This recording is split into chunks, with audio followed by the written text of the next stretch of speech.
buildings are glowing with dark ether. Find them and clear out as many as we can. Good call. Let's keep looking.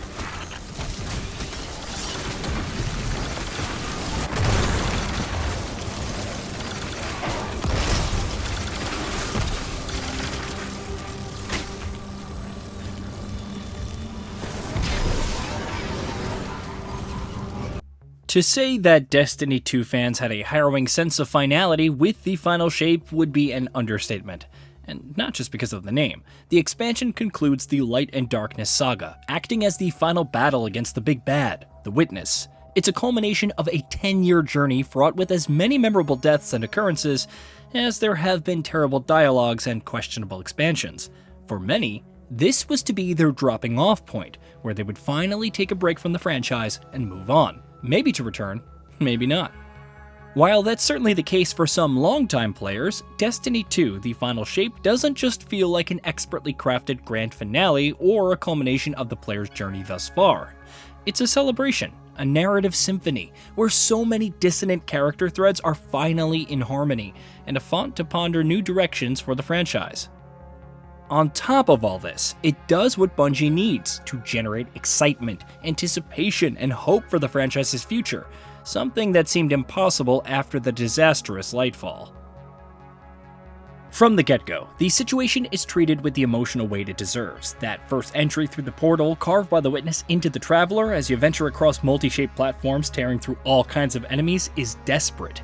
The Awoken Queen Marasov provides some assistance, but the Vanguard, who also ventured inside, has lost communication, and the status of Crow, who helps maintain the entry, is unknown.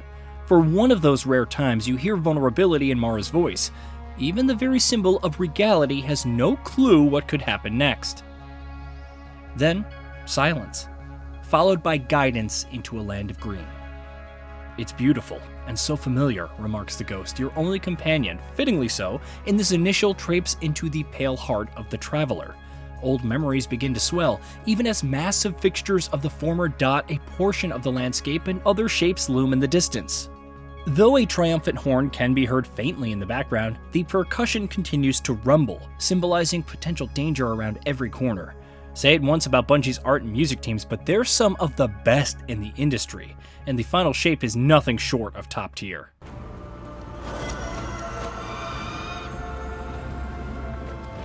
I ever tell you about the Hunter Vanguard before me? His name is Andal Brask. You happen upon the old tower, including the Vanguard's command table.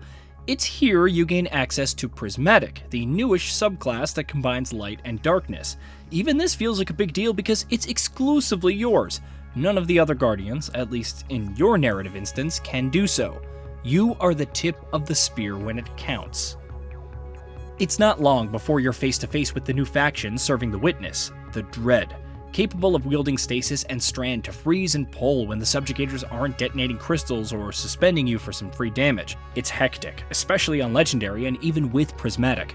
It's reflective of how outgunned you are.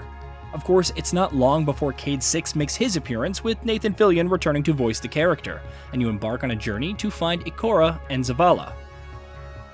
I won't go into further detail since the story is worth experiencing beforehand, but as much as stopping the Witness is priority, so too are various emotional trails that the Vanguard must surmount. Cade struggles with being alive, while Crow continues to repent for what he's done, while hiding an important detail in the former's resurrection. Zavala doesn't know what to think after being so close to the Traveler and still not receiving a reply, as darkness slowly reaches out. Meanwhile, Ikora struggles to keep the team cohesive, fighting against despair. There's happiness and anger at being reunited, and it's the antithesis of the old Fire team coming together during the Red War. Nevertheless, their conflicts give rise to hard-hitting questions about purpose, devotion, and the meaning behind sacrifice. Outside of the well-written dialogue, which balances levity with seriousness throughout, even with Cade front and center, the campaign is exceptional. After the bombshell of an opening mission, you slowly venture through the Traveler, revisiting locations from your memories, except reshaped and influenced by others within the Pale Heart. Corruption slowly manifests as the ever-burgeoning hands of the Witness come forth, twisting the very landscape into unnatural shapes.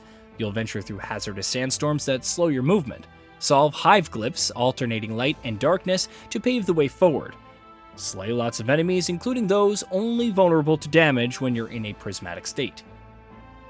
Some mechanics will feel familiar to players, but the campaign thankfully adds some extra twists to freshen things up, though there was a bit of skepticism to see lost sectors and the strike tied into the campaign. They capably advance the narrative and introduce some unexpected and compelling new characters. Liminality also serves to shine some extra light on the witness's backstory while featuring some interesting platform sections. As for the final encounter, it's a spectacle of micromanagement fest and desperate fight for survival all wrapped into one. It's one of the best campaign bosses in the series, especially with how it sets up the raid. Prismatic, without a question, is one of the most liberating parts of the expansion.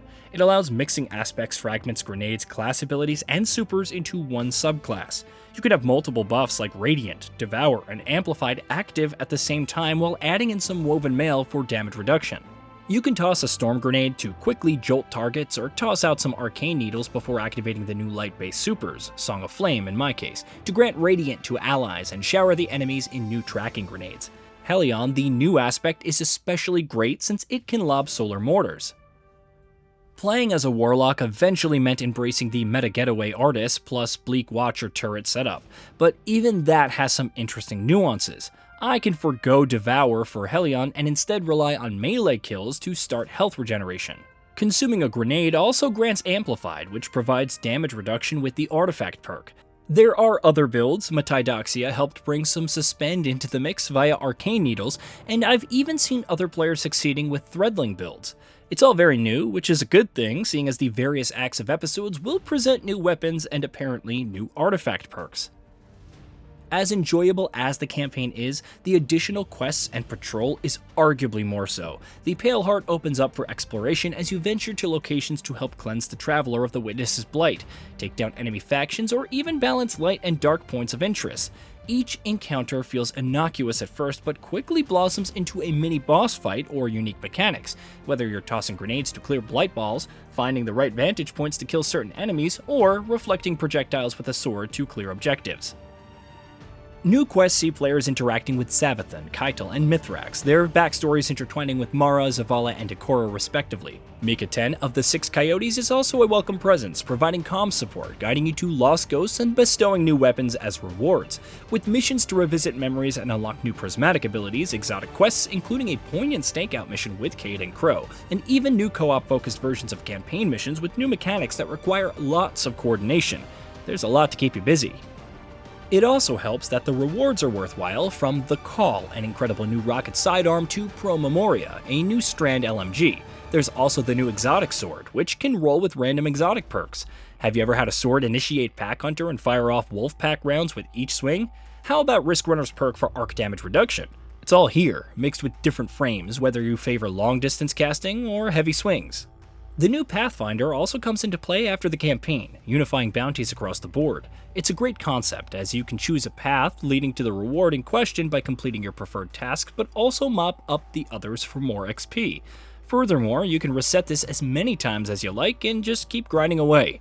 The Pale Heart offers a new activity, Overthrow, where everything you do, from opening chests and collecting resources to slaying enemies, contributes to increasing the threat level, ending with a final boss and rewards. Then there's the raid, Salvation's Edge. I only managed to complete the first encounter, which took a couple of encounters, but it's everything that made me really get into raiding during the Destiny 1 days. Mechanically dense, easy to execute but requiring time and proper coordination to truly master, and plenty of enemy slaying.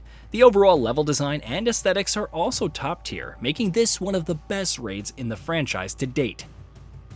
This ties into Pathfinder's tasks and provides a natural feedback loop of activities, XP, and rewards. I'm somewhat skeptical about it for the ritual activities playlist though. Completing Vanguard playlists and whatnot is fine, but it makes certain activities like Gambit, still a trash fire, hardly news I know, compulsory. Hopefully there are some reworks in that regard. The other concern is that 3 players feels too low for match-made Overthrow, plus the activity's nature results in less coordination for specific tasks, given their relatively low difficulty and more of everyone doing their own thing before reconvening at the boss. Maybe that's the intention. Nevertheless, the current player count feels too low, with such a massive space to play around in. The final shape does have some polish issues here and there, with some quest steps failing to start and requiring a restart. There's currently an issue in the Kostov quest chain where you can lose all of the motes of lights necessary to make it exotic by killing a specific boss too late.